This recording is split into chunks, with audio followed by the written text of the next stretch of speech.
Yeah, I have fun. Not too much though. I try not to. What up? What up? What up? Hey, everybody! It's your girl SB with my girl Jakira. Go ahead and introduce yourself, girl. All right, y'all. I am Jakira Jones. I go by Key, and I'm a real estate agent, actually a realtor. But yeah, We gonna get into that a little bit because I want to know what's the difference. got Because, you. well, y'all know this, vibing with SV, but this time we're gonna do like some business aspect, because I know it's a lot of homeowners out there that probably, got themselves in some type of deal that they thought they was getting the deal in and they really wasn't happy with it and they realizing now. And we got some future homeowners, my aka myself, I want to know these gems. What's these secrets? What's these tips you got for us? Listen, I got them for you.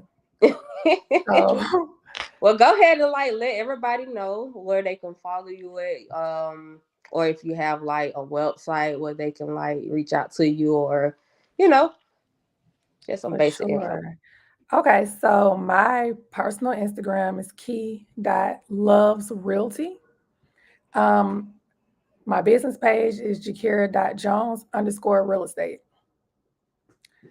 Um, oh, website, jakirajonesrealestate.com. It's real simple. I'm trying to tell you, simple, simple, simple. Real simple, real I had to simple. get mine simple too, because everybody like, what's your name? I can't pronounce it. Like, just call me SB. Just call me SB, even though Had it's to my shorten it government. up. But all right, so I know we're gonna probably have a few questions that pop in and out. Mhm. And as they come across the board, we'll just read them then or whatever like that. But like let's talk about like what got you into the, real estate industry. Like, So, I know we go back about 10 yeah. years now, but a lot of people didn't know I'm second generation real estate professional. My mom is a loan officer. So I Oh, grew up in real estate. Like I grew up around it like forever.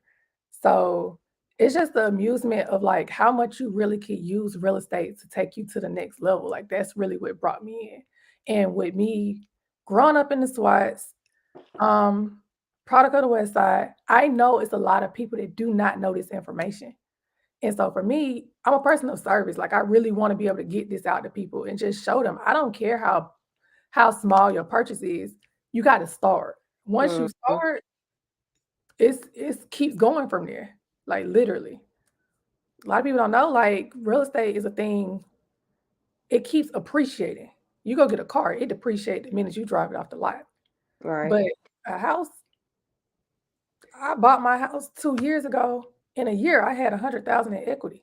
Meaning, if I needed to go pull the money out, I could.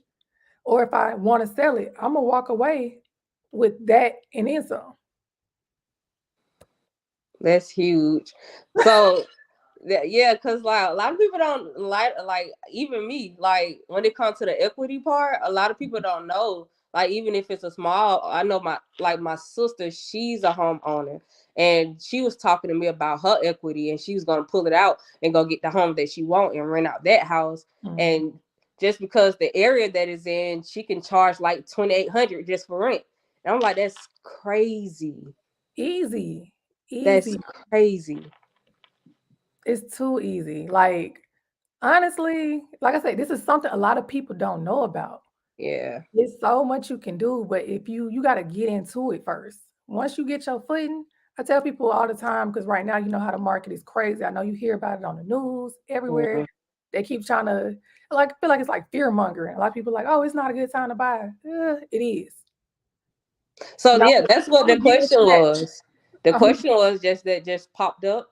Uh-huh. It just asked the question. I don't know who it's from, but they said, "Is it a Okay, good is it a good time now time? to buy a home?"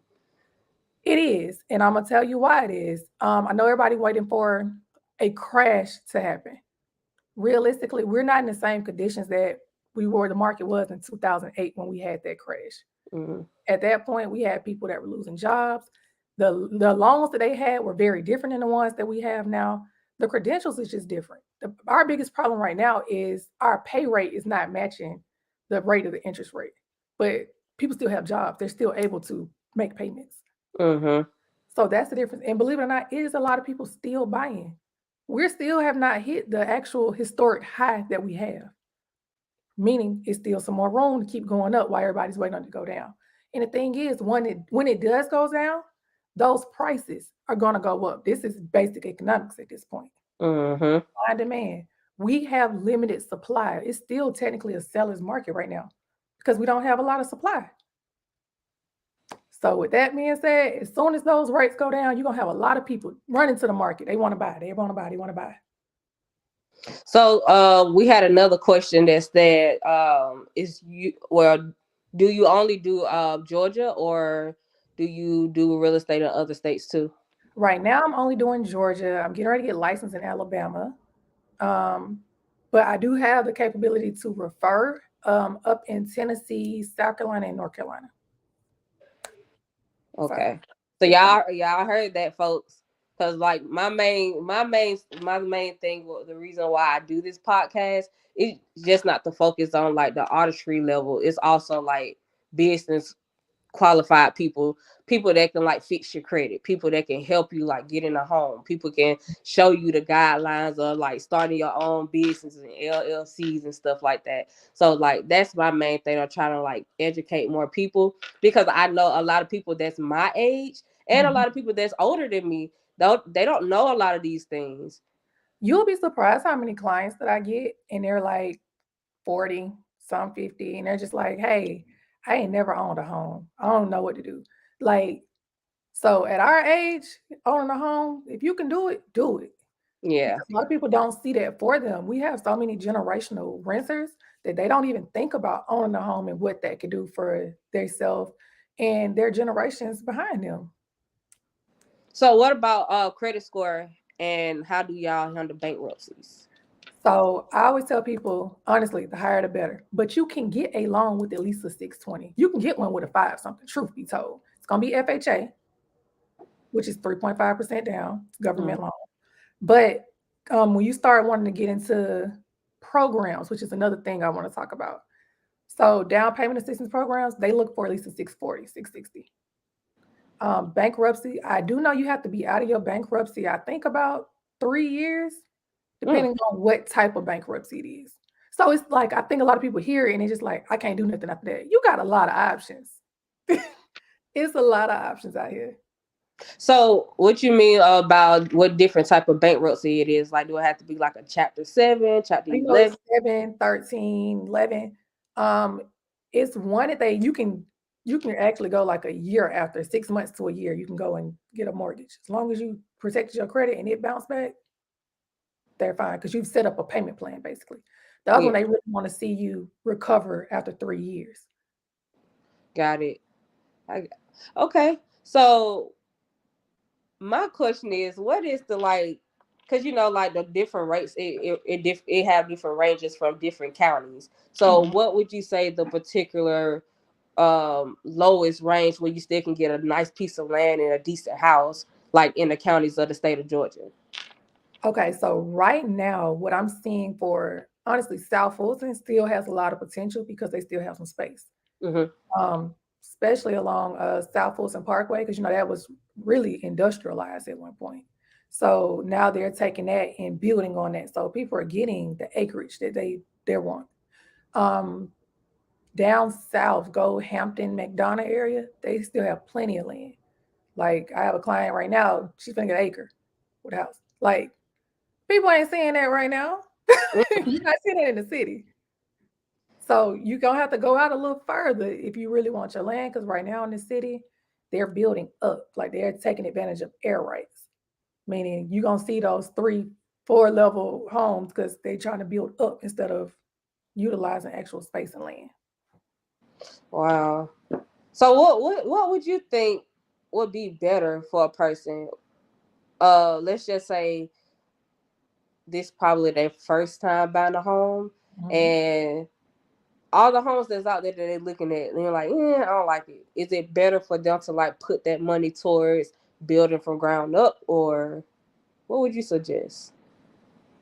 Honestly, right now, mm,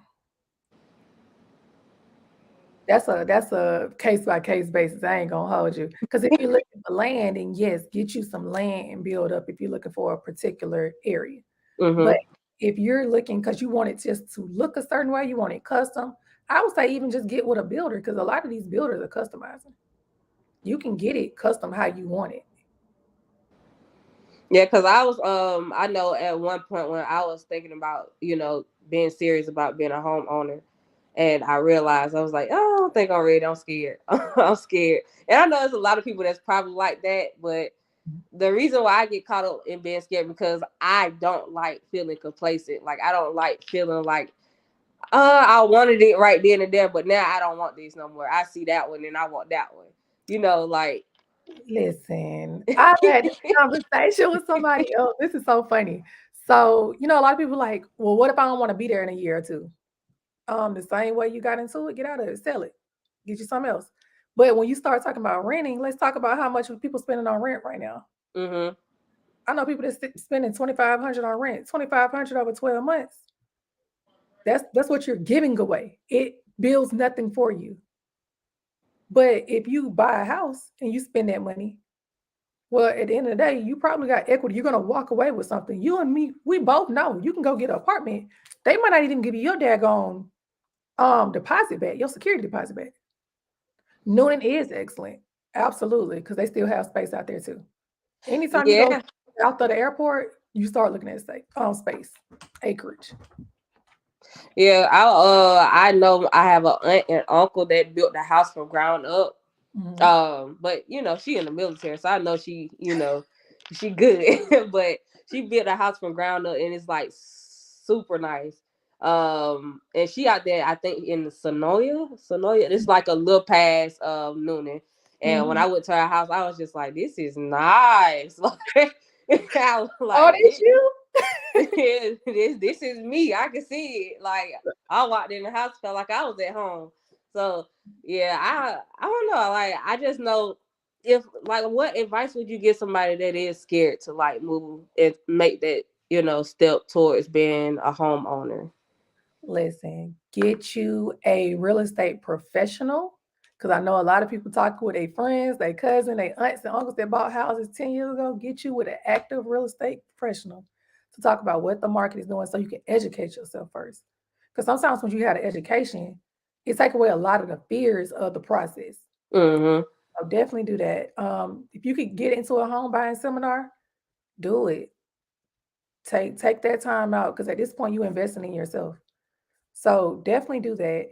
And I would also say breathe because you got to pay to stay somewhere. It's one of them basic needs they teach you in school. Yeah. For sure. Water, shelter. You're going to need that. So shelter, Yeah. you got to pay for somewhere to stay. Nothing's free. So at this point, it's just like how we managing our money, what we trying to do long term. Don't think about just today, this year. Long term, what do you want life to look like? So in the mindset of you could possibly get 50 to 100,000 in equity. The average person doesn't save 50 to 100,000 in 2 to 5 years. Nope. And the average person doesn't stay in the house, especially their first home. They only stay there in between 5 to 7 years. And that's crazy. That's like a real come up because like people work like I'll have a state job and Mhm. I look at my 401k Mhm. and I look, yeah, it ain't talking about no 100,000 nothing.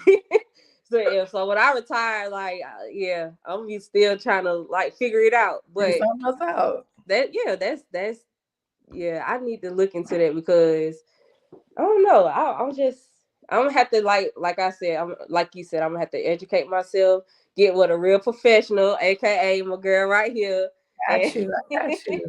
and like be open minded to the different opportunities that can come.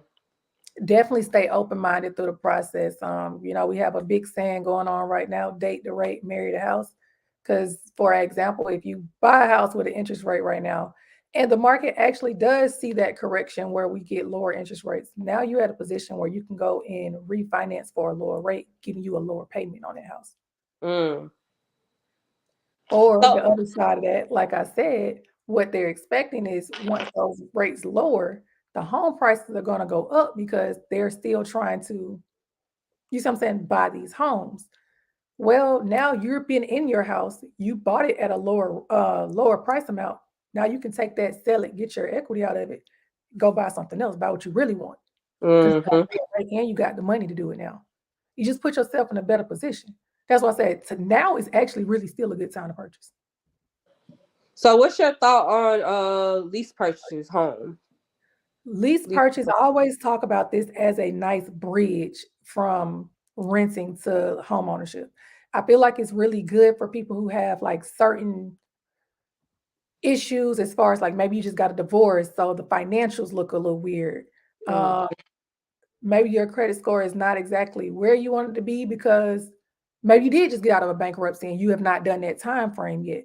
So yeah, now you can get the house that you want, you can get the house that you want and still be on the track to actually owning that home because it's really just it's a one-sided contract. So unilateral contract meaning one party has to do, but the other one don't. They're making a promise to sell you the home for a certain amount at the end of the day. But you don't have to purchase that home. You can get to the end of that lease, especially with a lot of these lease-to-own programs. You can get to the end of your lease and say, hey, did my time, I really don't like it, I'm gonna find something else. That money that they've been putting away while you were paying into your lease, because they take a portion of that and put it to the side for your down payment when you're ready to purchase the house from them. They have to give you a percentage of that back.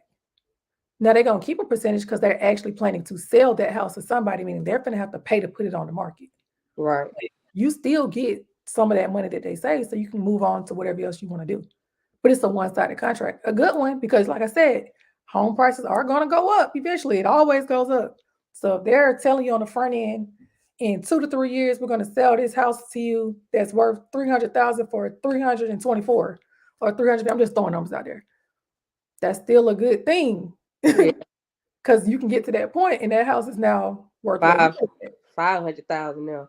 So yeah, I mean, yeah, I was looking at somebody's Instagram today, and she was doing a tour of her $1 million house. She was like, "This is my $1 million house," but it just looked like a regular house, you know. And I was like, "That can't be $1 million home." Like it just looked like a area. Area matters. Yeah, that's what I saw in the comments. Like, they was like, yeah, out here in this area, it's a lot of $1 million homes that just look like a regular house that you'll see like on the south side. That's got like a lot of contemporary remodeled things in it. But yeah, I don't think I want $1 million house, but I want something to call home though. We're gonna get you a home, boo. We got you. We're gonna get you together. Cause you want it. You've been talking to me about this since I got licensed. We're gonna figure it out. Yeah, we're gonna talk about it. I told you, I was like, after the marriage, that's the next step. I'm gonna come to you. But yeah, I just gotta push myself more. So we got another question, Fancy. So do you think the lease to own is a bad starter option? I'm not gonna say it's a bad starter option, but what I will say is you have to consider the budget. So, like I said, they are actually putting money on top of the lease so that they could be able to save this money for you, right? So if you're paying the lease, but you're paying a little bit more than that. If you was gonna do that and you're actually in the position to buy, go ahead and buy. You're spending the same amount of money, you just waiting longer. So what if the credit score won't allow you to buy the home, but it'll let you like do a lease? If you could do the lease to own because of the credit score, definitely do that. Get in. If that's exactly what you want, if they're willing to do a lease to own with you, or you can get it through a third-party company, for sure, do that because that's what you wanted. And if it fits your budget, go ahead. However, like I said, if you are actually in a position to purchase, and it's plenty of lenders out here, they look at your financials different. They even look at your credit score different. If you're able to do it, go ahead and purchase. Y'all heard she said, go ahead and purchase. So, you know, them little quotes that y'all be seeing on Facebook talking about you gonna get you a new car this month or a new house. Woo! Do not get no car. Cause see, you just pushed a button with me right then. You pushed a button because I get a lot of people that's like, "Oh, I just bought a car." Okay, what I know about these cars right now, baby, y'all don't be looking at those interest rates. But you Mm-mm. gotta tell me about these interest rates on this On the house. house, That's yeah. 30 years. Y'all paying 5 to 7 years on a interest rate, 23% interest rate on a car. What these $1,000 daggone not mortgages, $1,000 car notes. And when we get into buying a house, they look at your DTI, which is debt to income. Mm. That car payment is something you agreed to pay to, so they add that to your debt. Think about if somebody came to you and wanted to borrow $400,000 for you, and you look at, okay, that's going to be about $2,500, $3,000 a month to pay me back. You only make this amount, and you've already committed to an $800 car note. You don't have no money to pay me. I'm not giving you that money. Oh, so that's why they tell people a lot of times when it's time to commit to purchasing a home, do not put anything else on your credit because Do of not that. touch your credit. Once they pull it, if they get you approved, don't you open up a line of credit. Don't you go buy no daggone furniture. I know the anticipation now. You ready to put your stuff in your house. Wait. The day you sign and close, they give you your keys, you can go do whatever you want. Because see, the way they look at you for purchasing Mm-hmm. is they deep into what you got going on. They want to know where you stayed the last 2 years, where you worked the last 2 years. They looking at all the debt you have on there, what you said you got to pay, your minimum payments on credit cards. They adding all that up. You go get a car, they just want to know you gonna pay it. You can have a low credit score. You know you can go to a buy here, pay here, get a car. They don't care about that. But again, a house is very different. Very different. Yeah, so you scaring me now. Don't be scared, just gotta know. You scaring me now, 'cause I just got a car. Lord, we're gonna have to break your stuff down, man. We got to break this down and see what's going on. So I thought it was a pretty smart idea for me to have you on the show.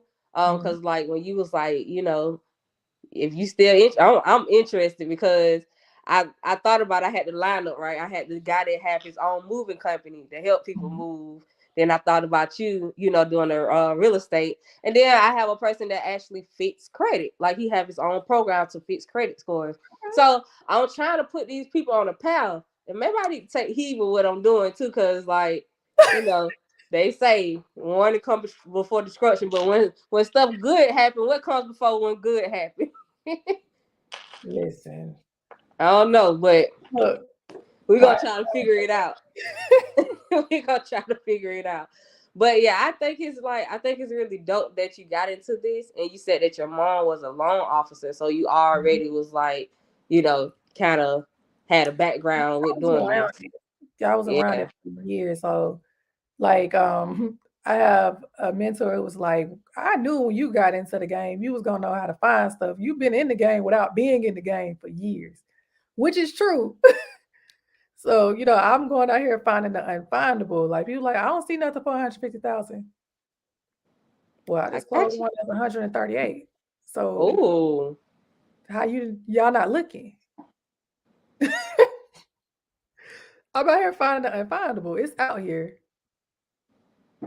Well, so how far do you go when it comes to you looking for a place for somebody? Like what's the radius miles you might go? You don't really want to ask me that. So I have one I just closed in Columbus, Georgia. So you had to drive all the way out there? Few times. Christ. We got it done though. Columbus still have that economic area where things are still typically lower down there. So that was her price point. She was a truck driver, so she's like, hey, I don't mind the drive. I drive anyway. And it worked for her. They ain't gonna work for everybody now. Yeah. So I always ask, what is your lifestyle like? What area side of town you want to be on? Like that matters when you start talking about a purchase. Why would you spend hundreds of dollars and it's gonna take you 4 hours to get back and forth to work? Like that don't make sense. So let's be realistic when we're doing this purchase. Mm-hmm. Where are you staying? Where are your kids in school? How do you like that school system? Like that matters. Like we're trying to find the perfect home for you for the next few years. I'm sitting up here thinking because like I could picture myself being one of those customers that drive 3 hours away from work, work because this is what I want and this is how I look. But Yeah. I don't know. It might be more realistic to like, try to find something that's more in budget or like try to get yourself in the door first to being a Mhm. homeowner and then you can build off that house so you can Yeah. get the house that you want. That's probably That's like the how same you area. use real estate to your advantage. Mm-hmm. Get what you can afford that is going to be of interest to you. I ain't gonna say it's gonna check all your boxes on the first time. Mm-hmm. But if you're building, when you're in the building mind state, everything don't look exactly how you want to in the end. If it did, you wouldn't be building. So you get what you can get, stay in it a few years. By then, you'll probably be making more on your job, have less debt, you've been knock some stuff out. Now you can get more. And on top of that, now you're walking away with more funds to Yeah. get what you want exactly the way you want it. It's a long game. Like that's But the thing with our people. We want microwave. We want it how we want it right now. And if we can't get it like that, we don't want it. yeah. Yeah. Okay. So you teaching me some stuff. So now I gotta be patient and I can't be scared. Okay, you stacking this list Oh, up. I'll catch you now. I'll catch you now. So I just want to know, like, I had to ask. So, Mhm. with our graduation class, how many people you gonna put in the house in our graduation class? In our class, that's crazy because not many yet. Like I'm Okay. throwing my very first big home buying seminar this Saturday at the Arrow. Yeah, I'm gonna have to come through. Please do. We got about 60 people registered.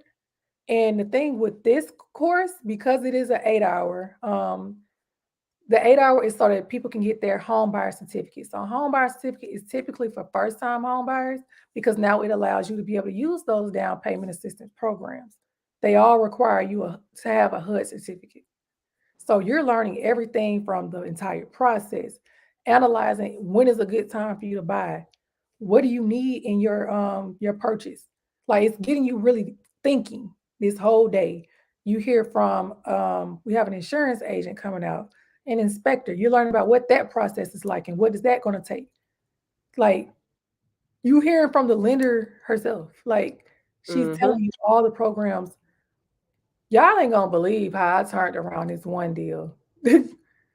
I found it already had a $10,000 concession on it from the seller, meaning they were paying 10,000 towards closing.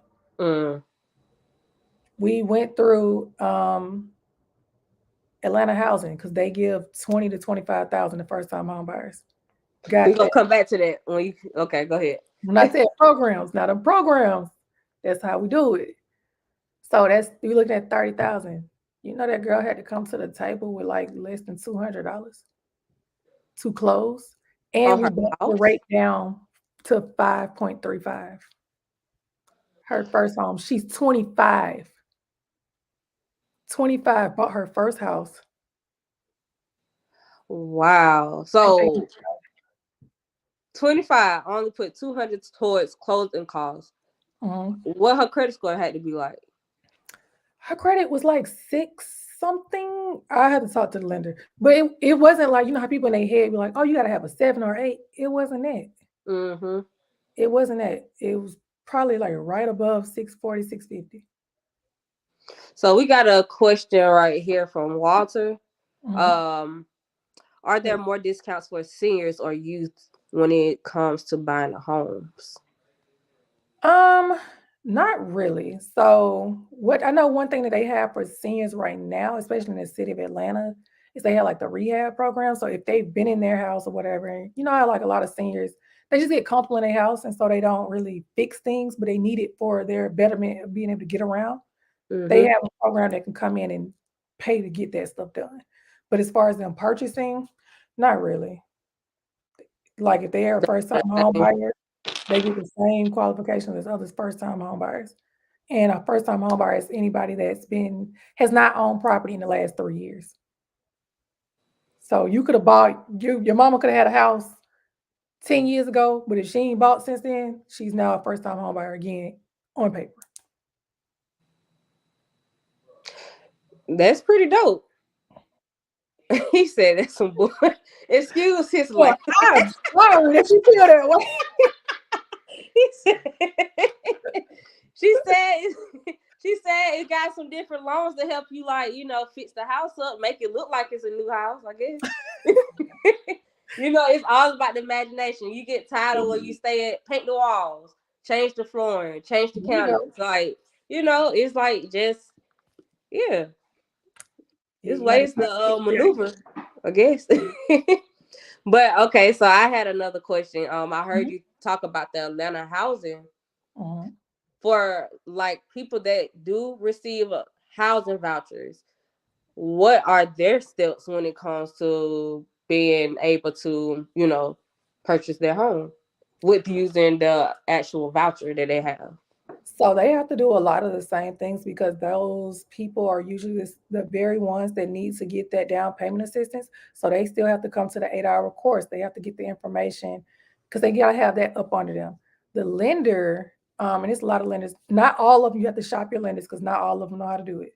Mm-hmm. But the lender knows how to use their income. They have to still qualify like pretty much everybody else, but how to be able to change that voucher over from a voucher to them getting into home ownership.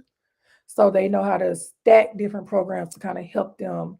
It's different programs out here, like Atlanta Land Trust. They have new construction coming to Oakland City Mm. under 300,000, under 250,000. Like they have some homes out here under 200,000. You just got to know, like I said, get you a trusted realtor that's in the game that understands what's going on, that's out here moving and try to figure out what's good for their clientele. Get you a lender that are qualified to use these programs because not all of them are. They have to go through training to be able to use these programs. So, do you know any good lenders that you work like side by side with? My mother. That was a rhetorical question. Look, But yeah. No, I actually have a list of preferred lenders, to be honest. Like, we can't just say, hey, use this lender. No, we got to give you an option. You do your research on them. Now you can come and ask me different things about different lenders and make your choice, and we can do it that way too. But yeah, I do have a list of different lenders because I know my clientele. I'm working to turn people into homeowners.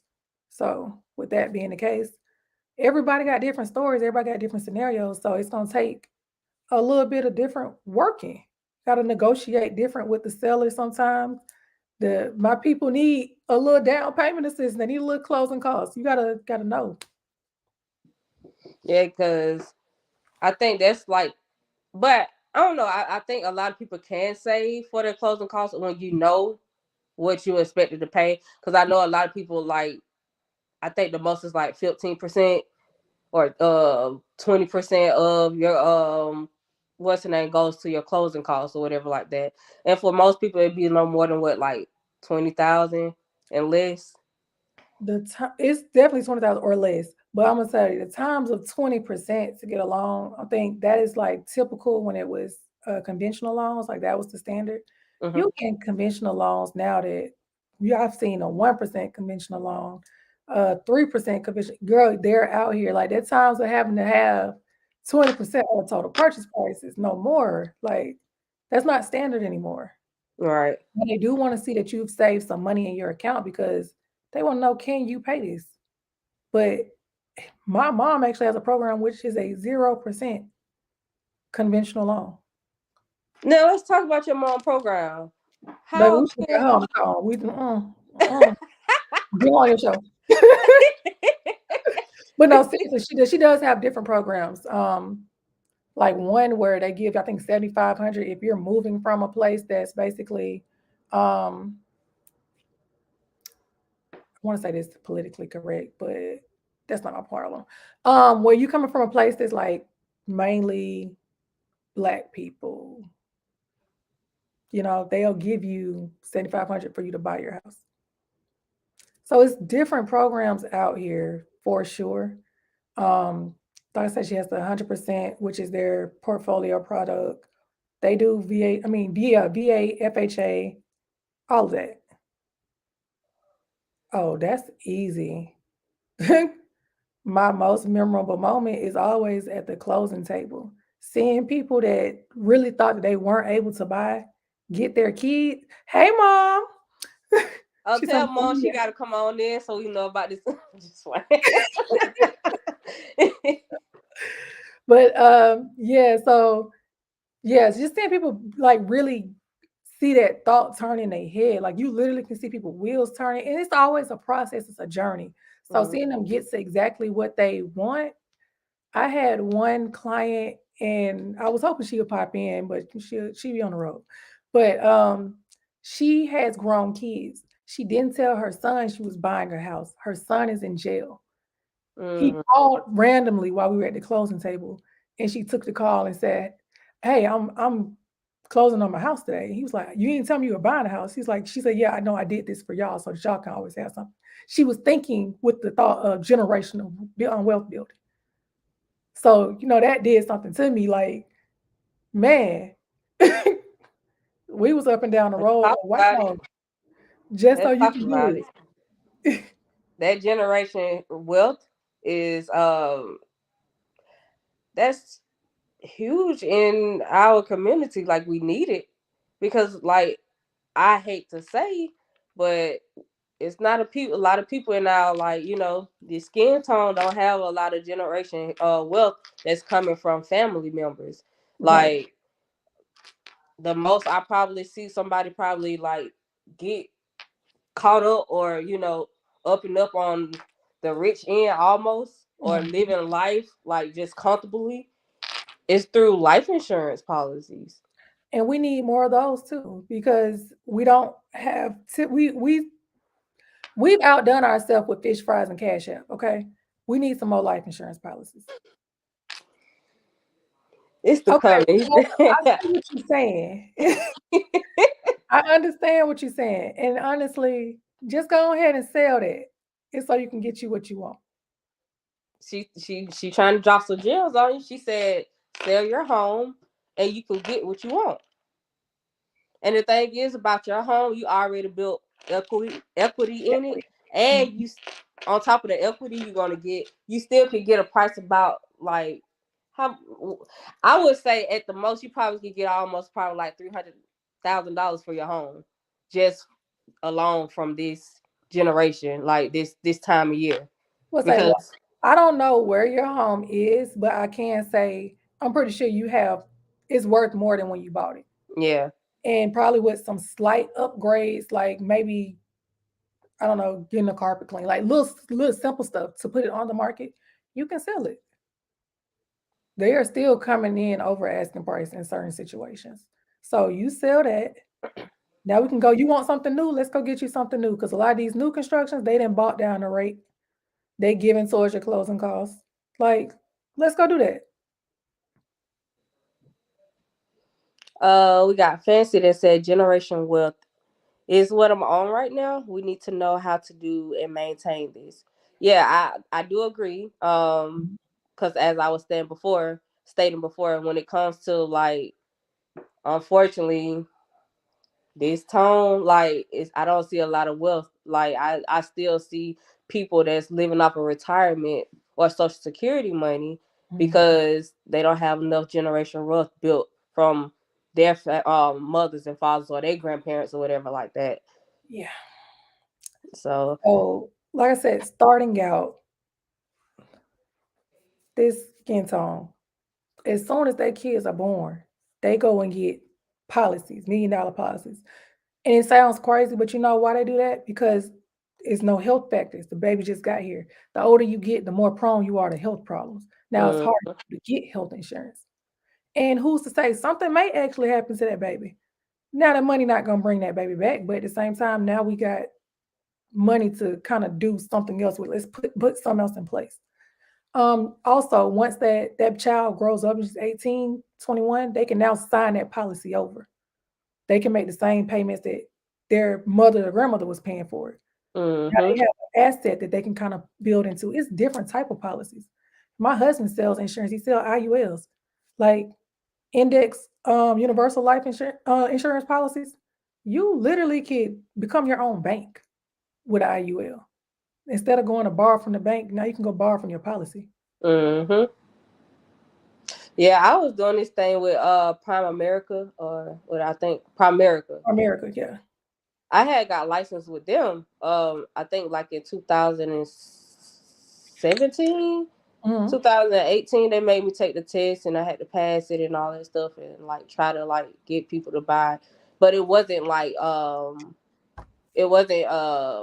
life insurance. It was like short term Mm. insurance where it was like, hey, if you do this in about 10 years, you can pull that money out and you can live off that money, and this how it's gonna like revenue and how it's gonna increase. Anyways, I ended up not taking it serious because I was just like, I need to see money now. Like Right. I need something coming in now. But I'm glad I did something within that aspect so I could still educate myself, because I didn't know that life insurance can make people rich Oh, or absolutely. make them comfortable. I didn't know that until I actually like got into that business. And now I make it my business, like with every family. I don't care who you are. We not doing no fish fries. We not doing no GoFundMe's. Get a Listen, life insurance policy. I told you we didn't fish fry, GoFundMe, barbecue, car wash, cashed out now. Where's the life insurance policy? And it It can be needed. small, even if it's enough just to bury you. At least you're not putting a burden on your family where we should be reaching for generational wealth and putting Mm-hmm. it for the next generation. You finna take out their pocket because they got to bury you. Like you could at least do just that little bit. Each person has to work on their own generation. Well, that is true. Really. It's true. And this is my mom. Y'all don't know Felicia Jackson. That's my mom. Hey, But that is true. And I didn't seen it so many times where my mom or my aunt had to come out of pocket and bury their loved ones because they didn't have insurance policies. And it hurted them. yeah. They was already moaning, and trying to like get over this hurt from their loved one passing away. And on top of that, they got Now in you got debt the from it. financial burden. You got to figure that Yeah, out. Yeah. so yeah, that's super important too.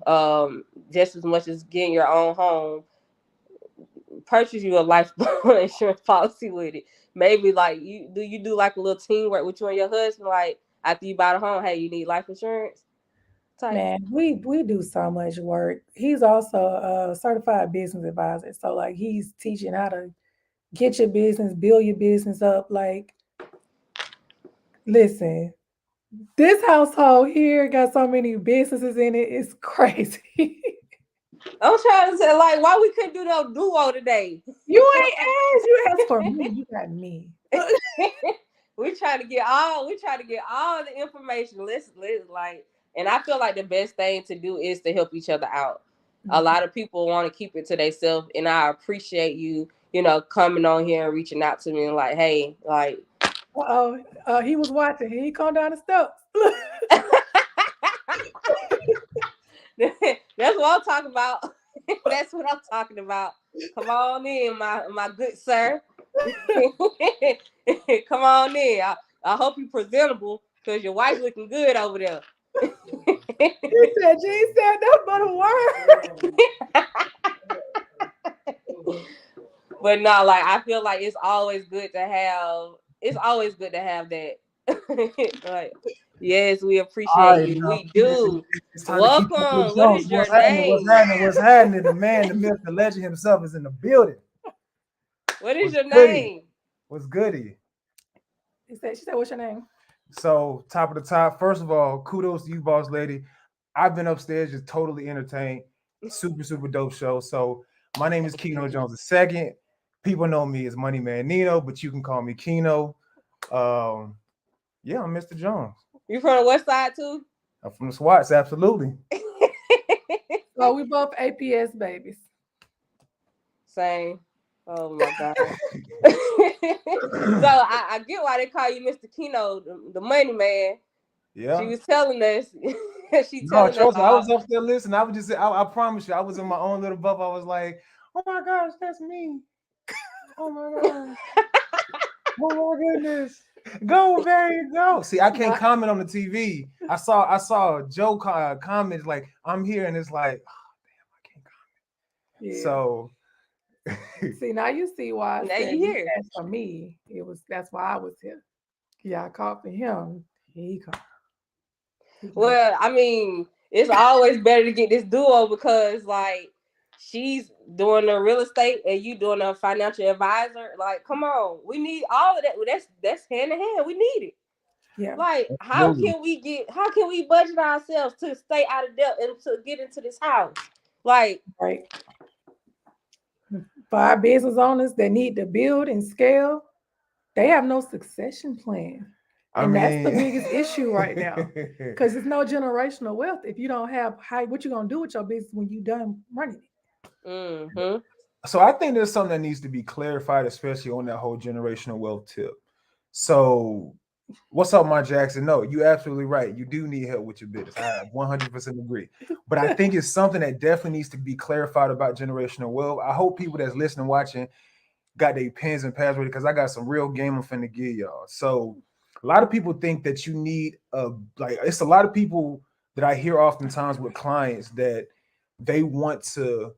Don't you go nowhere. Look, she trying to sneak away. I'll be right back. Okay, go ahead. Oftentimes they want to they essentially want to leverage a business of some sorts to build generational wealth, and you don't necessarily need to create a business to build generational wealth, right? And what I mean by that is the business is not necessarily the thing that is the generational wealth. It's the vehicle that leads you to generational wealth.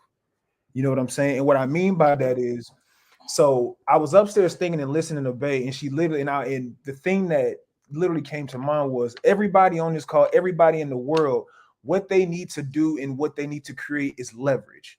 Whether the leverage in is leverage that they own, because if you don't have leverage that you own, you are being leveraged, right? And so, in other words, if you have a vehicle, whether it's real estate, whether it's business, it doesn't matter what it is.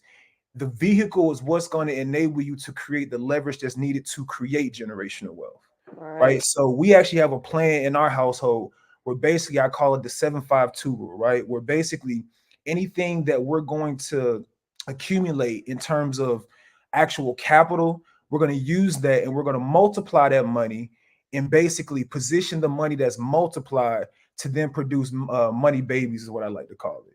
Right. And so pretty much I'm gonna just use an example. So let's say that you're working a job or you have a business and you're able to utilize that business to generate, let's just say, $1 million in capital, right? You're able to literally get $1 million. Most people will typically take that $1 million and they'll just spend it off. That's a poor mindset. Right. The actual, the proper ideology and how the rich and how the wealthy think is that they take that $1 million and they position it to where that $1 million can now generate interest and dividend income for them to be able to live off of.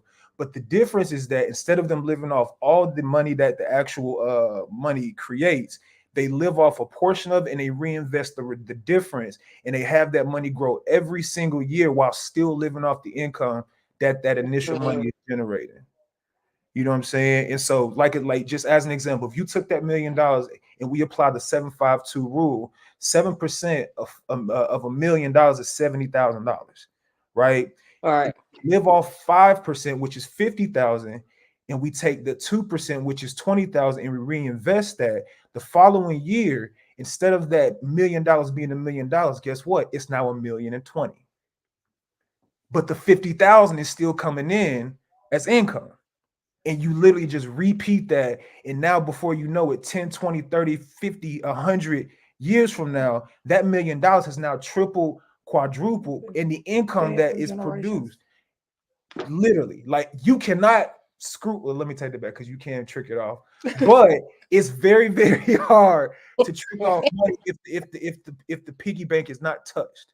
You know what I'm saying? If the family fund, if the principal, if you will, is not touched, and it's able to just generate and create just income, and we're leveraged, and it's able to create income. You can't, it's hard to mess that up.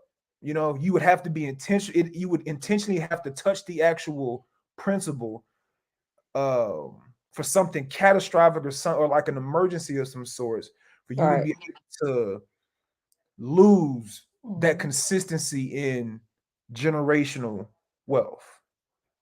So I know you're good in math, my man, but you're gonna have to write that out on the board. I got you. No. I got you. But no, seriously, like what you're saying, I understand it to a complete level. However, when it comes to stuff like that, the big numbers that the zeros I can't count or whatever like that, like I'm smart as crap. I ain't even gonna lie. Yeah, I got you. Those big numbers I can't count. This is what we need you for. Absolutely. Because I'm like, hey, I don't see these zeros you talking about. Like how we get there. Absolutely. Like, you know, I feel like it's completely stupid for a person to like ignore this information or whatever like that. Like, I don't care if you can count or not. Like, you can make money still. Right. Yeah. All you gotta do is just listen. Everybody can hear. Well, some people. Absolutely. No offense, some people.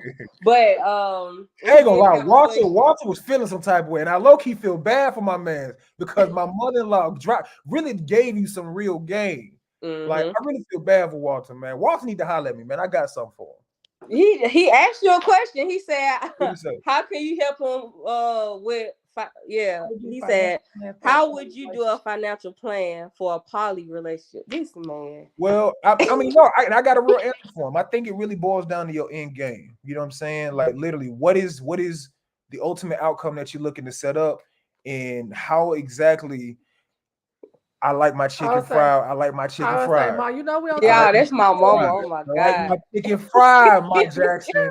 I like that. I appreciate that. But it's really easy to set up a financial plan, especially because of like you can easily set up a will, you can set up trust. It really boils. It come down to your paperwork. What's on that paper is going to be king at the end of the day. Absolutely. So whatever you guys' end plan is, your end goal, we work it backwards. That's how you create that financial plan. This the financial plan guru right here. Like, I'm cool with numbers. You know what I'm saying? Like I said, I'm on the strategy and the business side, but this the financial planner right here. So my undergraduate degree is in finance and financial planning. So yeah, just seriously just working it backwards. Yeah, I just went to school for political science because you know I'm into these politics stuff. Like, yeah, it's a place for that. We need more of that actually. Right. Yeah, you're a power player, believe it or not.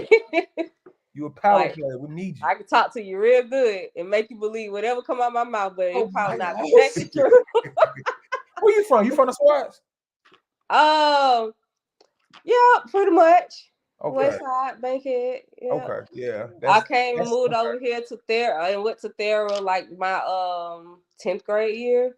So from then I went to Thera and graduated from there. But I was at Doug and Westport. Yeah. So I know you can hear the accent, especially because I do hear it. Absolutely. That's why I'm asking. They use like, yeah, you know, I can talk, make anybody do. I can make them touch their toe, bend over to the front, and all that good stuff. And like, where you from? You got to be from the West Side, man. It's only one type of woman. I don't know if I can make them do that, but you know, I would consider myself the pimp, you know, and make them. I lead the way for them. Right. They bring it back to me. I feel that. But nah, I just, you know, I don't know. I'm just interested in stuff like this because, you know, I do want to build a future for my family. I do want to, you know, have that generational wealth where my children will be okay. Absolutely. And that's something that I want to do. Like, I don't care what it takes. Like, that's something that needs to happen.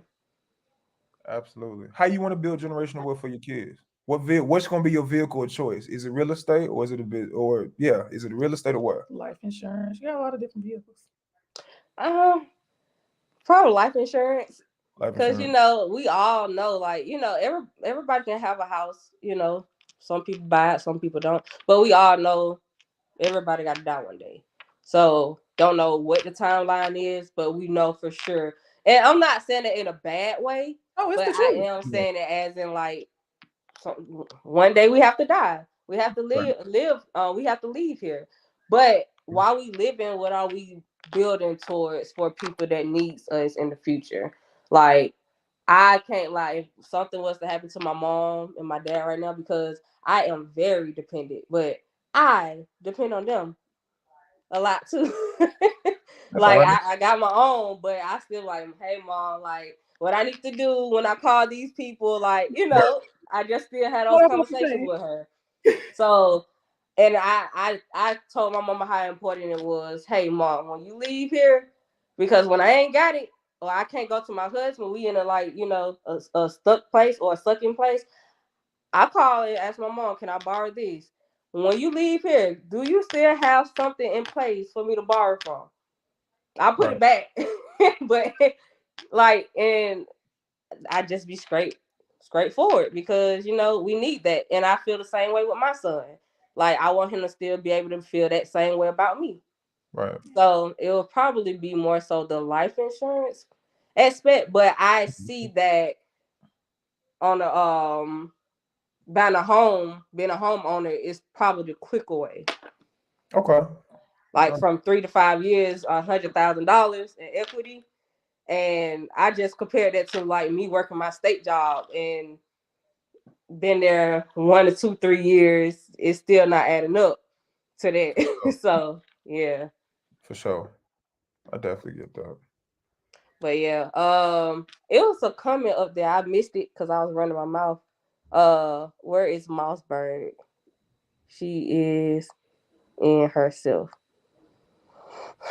That's Is my he being husband. funny or is that like an actual like? I'm confused. Cause I'm trying to figure out, Walter, what you talking about, bro? Oh, Like, Walter. like what's up? Walter, he be I ain't gonna lie, Walter's a huge supporter. I have another podcast where we just completely like talk junk to each other. Okay. It's fun. But with mine, like I you be wanting Mossberg? Mossberg is my husband. He's Uh, a rapper.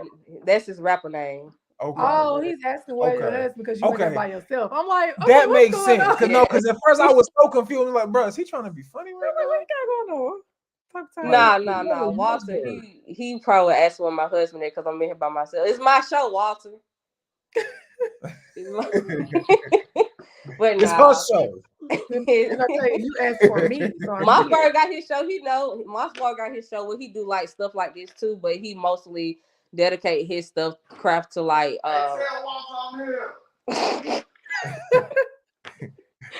okay, I got you.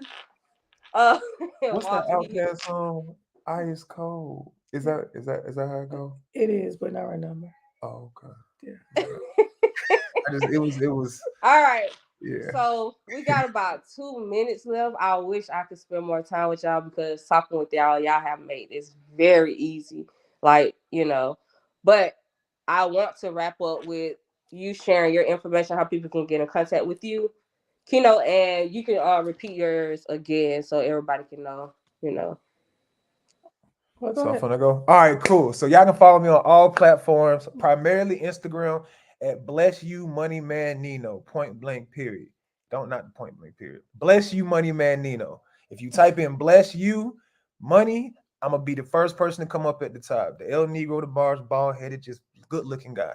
Anybody that has any questions, comments, concerns for anything, I'm gonna say it one time. So I hope y'all hear me. I'm gonna say it 2 times.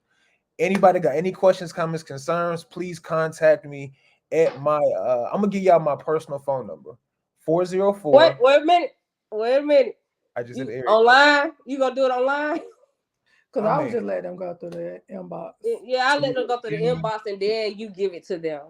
Yeah. That way. Because you know, it might be some stalkers on here, you know. All right, or some scammers. I got you. Cool. So yeah, DM me on Instagram at Bless You Money Man Nino.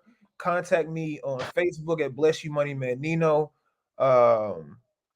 I got a TikTok, but I don't really get on it like that. But yeah, I'm not gonna go with that. But literally, if you really got any questions, and if you have not been able to capture my information, just contact Bay, and yeah, we're gonna make that connect happen. All right. So everybody, my socials is key.lovesrealty. Also on Instagram, jakira.jones_real estate. That's how you find me.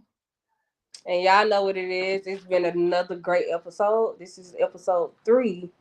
And you know, I had to call some people in here, my folks, to let y'all know. Them people from there turning up, like period. That part. We turning up. Meet us on Panthers Trail on Saturday. Yes, come Oh out yes, Saturday. yes. I'm Come gonna out come through Saturday. on It's gonna be Saturday, and lit. I'm gonna Come show some through. love and Saturday's take gonna be lit. photos and post them and all of that Absolutely. type of stuff. I will support because I'm truly big on supporting. You know, I do music and stuff, so I love support too.